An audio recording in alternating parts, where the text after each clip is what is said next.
जैसा कि आप सबको पता है कि कोविड महामारी के दौरान यात्री सेवाओं को ही सिर्फ रोक दिया गया था, जिससे कि संक्रमण ना फैले। इसके अलावा बाकी सभी कार्य, चाहे वो मालगाड़ियों का संचालन हो, पार्सल गाड़ियों का संचालन हो, अनुरक्षण के लिए संचालन हो, वो सभी कार्य रेलवे अनवरत रूप से करती चली आ रही है। और अब लॉकडाउन के काफ़ी समय के पश्चात लोगों में अपने परिवार से मिलने की इच्छा हो गई थी। इसलिए भारत सरकार ने मजदूर दिवस के अवसर पर श्रमिक स्पेशल ट्रेनों को चलाने का कार्य प्रारंभ किया। और जैसे ही ये आदेश प्राप्त हुआ, मुझे बड़ी खुशी है बताते हुए कि पंजाब सरकार ने बहुत ही अच्छा प्रयास करते हुए सभी का कोवा ऐप के माध्यम से रजिस्ट्रेशन किया।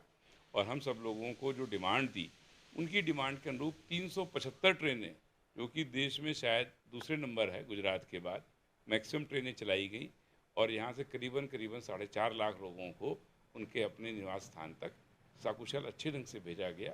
उनके साथ उनके खाने पानी की और रास्ते में भी खाने पीने की अच्छी व्यवस्था करी गई। स्पेशल ट्रेनें भी चलाई गई थी पूरे इंडिया में, और उसके बाद लेकिन देखा जाए तो जो अमृतसर रूट था उसमें कोई भी स्पेशल ट्रेन नहीं चलाई गई थी, बाकी सब जगह चली। आप सबको अब तक शायद जानकारी हो गई होगी कि जो 15 स्पेशल ट्रेनें चलाई गई थी, उसमें से सिर्फ एक ट्रेन जम्मू के लिए मिली थी, जो कि लुधियाना होकर के जाती है। और पंजाब राज्य का जो कुछ भी ट्रैफिक है वो लुधियाना के माध्यम से सर्व हो रहा था। पर अभी जो 100 पेयर्स ट्रेन भारत सरकार 1 जून से चलाने जा रही है, उसमें 8 pair train Amritsar Ludhiana route से ही जा रही है। तो इसलिए अमृतसर और लुधियाना जो लिंक है, मेन लिंक है पंजाब को सर्व करने वाला, अमृतसर, ब्यास, जलंधर, फिल्लौर, फगवाड़ा, लुधियाना, सभी प्रमुख शहरों से गुजर करके जाएगी। और ये 8 पेयर ट्रेनें देश के विभिन्न स्थानों में जा रही हैं। क्या क्या स्थिति रहेगी? जैसे सरकार की ओर से प्रावधान किया गया है कि सैनिटाइजेशन और सोशल डिस्टेंसिंग की, इसमें क्या क्या जारी है? जैसे जब ये परिस्थिति बनी है, संक्रमण को रोकने के लिए जो भी उपाय करने हैं वो हमेशा प्रायोरिटी नंबर 1 रहेंगे। उसके बाद ही लोगों को जो है गाड़ियों के अंदर प्रवेश दिया जाएगा। हमने श्रमिक स्पेशल जो चलाई 375 ट्रेनें, उसमें भी राज्य सरकार की मदद से इसकी सभी रोकथाम की व्यवस्था करी गई। उसमें उनकी प्रॉपर मेडिकल स्कैनिंग होती थी, उसके बाद ही उनको एक सोशल डिस्टेंस मेंटेन करते हुए ट्रेनों में बैठाया जाता था। उसी प्रकार इन गाड़ियों में भी मेडिकल की स्कैनिंग होगी और उसके पश्चात ही सोशल डिस्टेंसिंग को मेंटेन करते हुए उनको गाड़ियों में बैठाया जाएगा। इसके लिए सिर्फ वही लोग परमिट किए जाएंगे जिनके पास आरक्षण है, जो आरक्षित है। उनके साथ ना तो कोई अटेंडेंट आ सकता है, ना कोई और आदमी आ सकता है। तो उनको जो कुछ भी अपना आना है, अकेले आना है। और एक बार वो स्टेशन आ जाएंगे, तब उनको आरक्षित टिकट दिखा करके, मेडिकल स्कैनिंग करा करके, और तब उन्हें जो उनका प्लेटफॉर्म होगा वो बता दिया जाएगा और वो जा करके अपने कोच में अपने स्थान पर बैठ जाएंगे। जो रिजर्वेशन रहेगी वो ऑनलाइन रहेगी या टिकटें वगैरह जो है स्टेशन पर आकर के मिलेगी? जैसा कि शुरू में कहा गया था कि सिर्फ ऑनलाइन टिकट की जाएगी, और उसके पश्चात हम लोगों ने विंडो भी खोल दी है।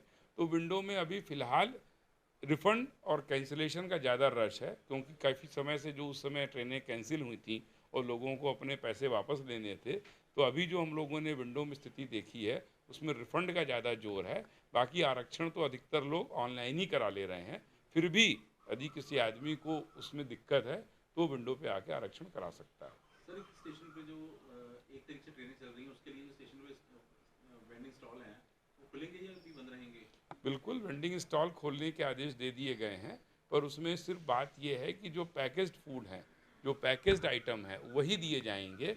वहाँ पर हम बैठा करके खाना नहीं खिलाएंगे, क्योंकि अभी इतनी स्थान नहीं होता है कि सोशल डिस्टेंसिंग का नॉर्म्स फॉलो किया जा सके।